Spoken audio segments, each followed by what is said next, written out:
Le calendrier utile à Rémi de Gourmont. Au mois de mars, le bélier, on sème le trèfle, les carottes, les choux et la luzerne. On cesse de herser et l'on met de l'engrais au pied des arbres et l'on prépare les carrés. On finit de tailler la vigne et l'on met en place, après l'avoir aéré, les échalas. Pour les bestiaux, les rations d'hiver finissent. On n'amène plus dans les prairies les génisses qui ont de beaux yeux et que leur mère lèche, mais on leur donnera des nourritures fraîches. Les jours croissent d'1h50. Les soirées sont douces et, au crépuscule, les chevriers traînards gonflent leurs joues aux flûtes. Les chèvres passent devant le bon chien qui agite le queue et qui est leur gardien.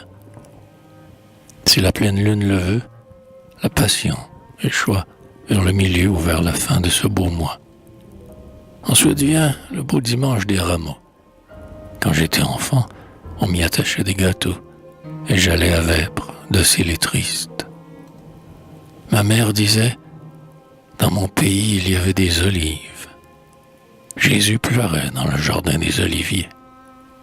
On était allé en grande pompe le chercher. À Jérusalem, les gens pleuraient en criant son nom. Il était doux comme le ciel, et son petit ânon trottinait joyeusement sur les palmes jetées.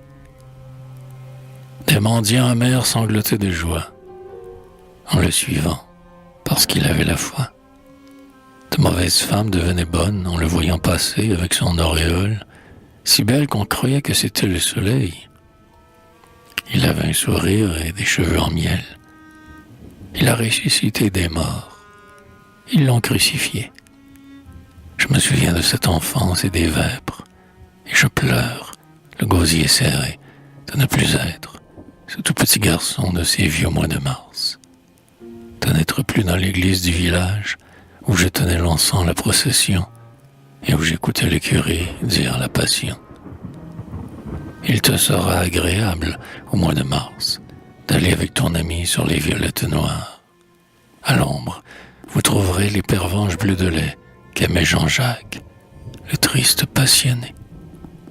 Dans les bois, vous trouverez la pulmonaire, dont la fleur est violette et vin, la feuille vert de gris, tachée de blanc, poilue et très rugueuse. Il y a sur elle une légende pieuse.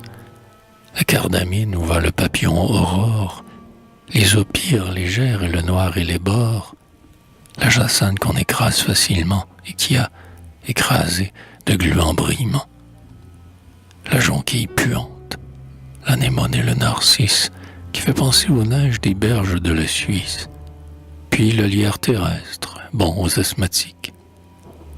Si ton ami est jeune et a les jambes fines, et si son corps est une douce et simple ligne de lumière qui bouge à peine et glisse, le mois de mars sera à tes amours propices, car sa lumière est pure et sa corde au bras lisse.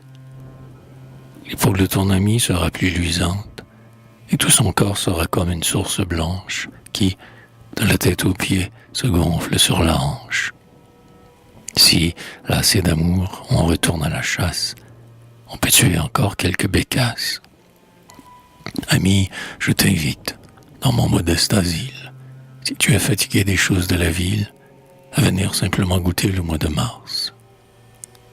Nous ne distinguerons pas la vie d'avec l'art, mais s'il te plaît, ayant bu clair, de me dire, de beaux vers où tu auras inventé le sourire de celle qui t'a donné sa gorge de raisin, je te remercierai et te tendrai la main.